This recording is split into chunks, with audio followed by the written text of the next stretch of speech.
दोस्तों नमस्कार। जंतर मंतर पर जो कुछ हुआ, निश्चित है देश के हर नागरिक ने देखा होगा, टीवी चैनल पे, सोशल मीडिया पर और सब जगह। सवाल यहाँ पर एक बड़ा महत्वपूर्ण है जिस पर आज हम चर्चा करने जा रहे हैं। हमारे साथ हैं युवा उद्यमी मनु शरद तिवारी, जो कि साहित्य से भी जुड़े हैं, कला से भी जुड़े हैं और बहुत ही संवेदनशील हैं। भावनाएं होती हैं तभी आदमी उन चीजों को पकड़ पाता है। ये बच्चे जो कुछ बोल रहे हैं, जो मांग रहे हैं, इसको लेके लगातार कहीं ना कहीं कोई इन्हें देशद्रोही बोलता है, कोई बोलता है इनके भीतर जिस तरीके की भावनाएं हैं वो सरकार के खिलाफ हैं। लेकिन मुद्दा यही है कि असहमति जो है वो हर जगह होना चाहिए और उसके लिए सवालों के जवाब भी मिलना चाहिए। लोकतंत्र में, संविधान में ये एक महत्वपूर्ण चीज है कि सहमति और असहमति के बीच से हम एक बेहतर वातावरण बनाते हैं।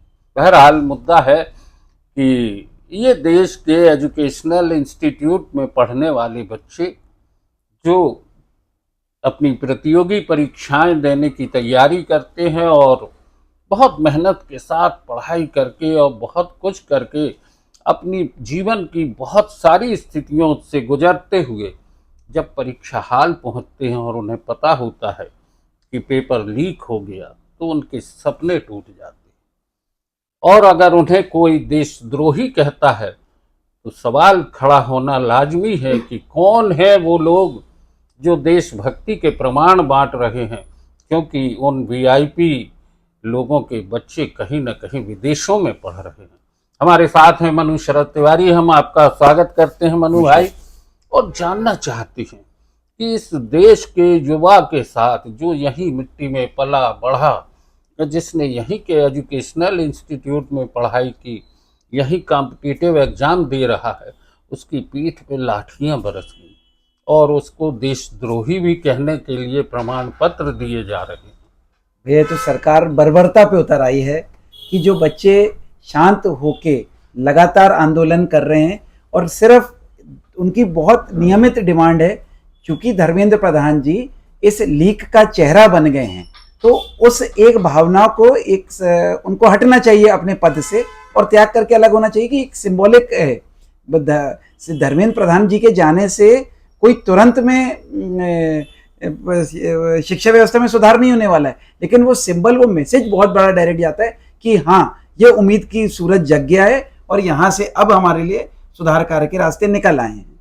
देखिए क्या है मनु भाई, जिस तरीके से देखा जा रहा है, बहुत सारे मंत्री हैं, केंद्र सरकार में बैठे हैं, उनके बच्चे विदेशों में पढ़ रहे हैं। किसी का बच्चा विदेश में पढ़े उससे हमें आपत्ति नहीं है, लेकिन इस देश के युवा जो कि इन्हीं शैक्षणिक संस्थानों में पढ़ाई कर रहे हैं, अपने पिता की बहुत बड़ी पूंजी को वो खर्च करते हैं, कोचिंग इंस्टीट्यूट में समय अपना देते हैं। किसान का बेटा है, किसी मजदूर का बेटा है, किसी सैनिक का बेटा है, जवान के बेटे हैं जो सरहद पे हैं, पुलिस वालों के भी बेटे होंगे जो नीट के एग्जाम देते हैं। ये अलग बात है कि उन्होंने लाठियां भांजी हैं, हाँ। वो उनके ऊपर एक आदेश है, फर्ज एक बड़ी चीज होती है, वो निभा रहे हैं, लेकिन इन लाठियों का दर्द हर माँ बाप पे होगा जिसका बच्चा होगा, जिसकी पीठ नीली हुई है, जिसके पांव नीले हुए हैं। वो बच्चे के माँ बाप तो तड़प गए होंगे कि नीट का एग्जाम अलग तकलीफ हुई है। इन 12 सालों में 152 बार, ये तो पकड़ाई में आई है 152 बार जो पेपर लीक हुआ है, जबकि पेपर तो 300-400 बार लीक हुआ है, 152 बार तो रिकॉर्डेड है। तो बात आ रही कि हर महीने का एक पेपर लीक हो रहा था। बच्चे इस बार एक ही डिमांड पे उतर आए हैं कि इस लीक की व्यवस्था को बंद करना है। उनको सरकार से कोई मतलब नहीं है, उनको इस व्यवस्था को ठीक करना है। आप बार बार बोल रहे हैं, जैसे आज ही सुबह हमारे माननीय प्रधानमंत्री जी ने एक ट्वीट करके बात करी कि हम फास्ट ट्रैक कोर्ट में इसका फैसला लाएंगे। तो भाई साहब, उनने तो 2014 में अपने चुनावी भाषणों में बोला था कि हम फास्ट ट्रैक कोर्ट बना के सबको जेल में डालेंगे। आज तक फास्ट ट्रैक कोर्ट नहीं बनी। जो नीट के पेपर हुए, ये व्यापम घोटाले से इसके तार सीधे के सीधे जुड़े हुए हैं। जो जब मध्य प्रदेश के शिवराज सिंह चौहान जी के लिए सबसे शर्मनाक साबित हुआ था ये घोटाला। आज बात बार बार ये आ रही है कि एक भी कन्विक्शन पिछले 12 सालों में क्यों नहीं आया है। बच्चों की डिमांड बहुत क्लियर है कि 12 साल में एक भी कन्विक्शन क्यों नहीं आया है। और जो ये मंत्री जो ये बार बार बात कर रहे हैं कि आतंकवादी हैं, देशद्रोही लोग हैं, तो ये कौन लोग हैं?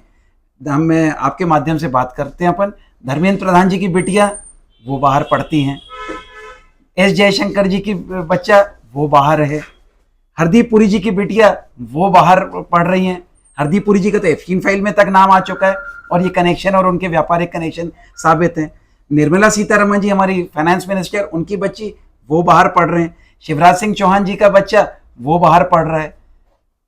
यानी ये तय है कि बहुत सारे नेताओं के बच्चे, माननीयों के बच्चे, माननीयों के 9-10 तो यूनियन मिनिस्टर्स हैं जिनके, ज्योतिरादित्य सिंधिया जी का बच्चा बाहर। अच्छा, इसमें एक बात और है कि सत्ता में बैठे हैं इसलिए इनके नाम तो लेना जरूरी जी। है।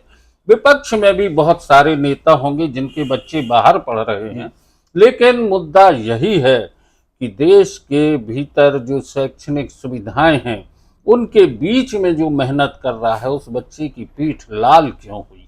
मैं वही मुद्दा उठाना आपके साथ चाह रहा था कि जो पीठ लाल हुई है, तो मैं आपके माध्यम से इन जो मिनिस्टर्स, देखिए बच्चा किसी का भी बाहर जाना स्वाभाविक है, अपनी बेहतर संभावनाओं के लिए जा सकता है, लेकिन हमारा बच्चा तो बाहर चला गया और आपके बच्चे को हम देशद्रोही बना दे रहे हैं, उनकी पीठ लाल कर दे रहे हैं। ये कहाँ का न्याय हो रहा है? और इन बच्चों से अपील है अब तो कि वो अपने फादर से बात तो करें। धर्मेंद्र प्रधान जी की बिटिया उनके अपने पिता से पूछे तो कि पिता 25 दिन हो गए हैं, एक आदमी आपके लिए भूखा बैठा हुआ है, आप कैसे खाना खा रहे हो? और मेरे को तो आपने बाहर भेज दिया। और ये बच्चों को लगातार मारे चले जा रहे। कल रात में तो बर्बरता कर दी पुलिस ने। जिस प्रकार से पुलिस ने रात के 8:30 बजे के बाद अंदर घुसी, वापस उसमें पथराव हुआ पूरी तरह से। और ये जो किसी भी तरह बच्चों ने हाथ जोड़ रहे कि पथराव वो नहीं कर रहे हैं, ये पुलिस की वेशभूषा के अलावा टी शर्ट में कौन गुंडे लोग घुसे हुए हैं जो लठ लेके पुलिस के साथ अंदर घुसे हुए हैं? यही तो बच्चे सवाल कर रहे हैं कि ये कौन लोग हैं। दोस्तों, ये भी एक बड़ा सवाल है कि जंतर मंतर में लठ लेकर वो कौन लोग घुसे हैं जो पुलिस की आड़ में बच्चों पे लाठियां बरसा रहे हैं, पत्थर बरसा रहे हैं और उन्हें डराने का प्रयास कर रहे हैं। लेकिन ये बच्चे अब डरेंगे नहीं, ये सवाल कर रहे हैं और इनके सवाल का एक वाजिब जवाब भी चाहिए। और देश को ये पूछना चाहिए कि हे महामना, हे माननीयों, आपके बच्चे विदेशों में पढ़ रहे हैं, हमारे बच्चों पर ये लाठियाँ क्यों बरस रही हैं? और उन बच्चों को भी सवाल करना चाहिए जिनके पिता यहाँ पर हैं और वो विदेशों में पढ़ रहे हैं कि इन बच्चों के साथ इतनी बर्बरता क्यों? मनु भाई, आपने चर्चा की, बहुत बहुत धन्यवाद। धन्यवाद।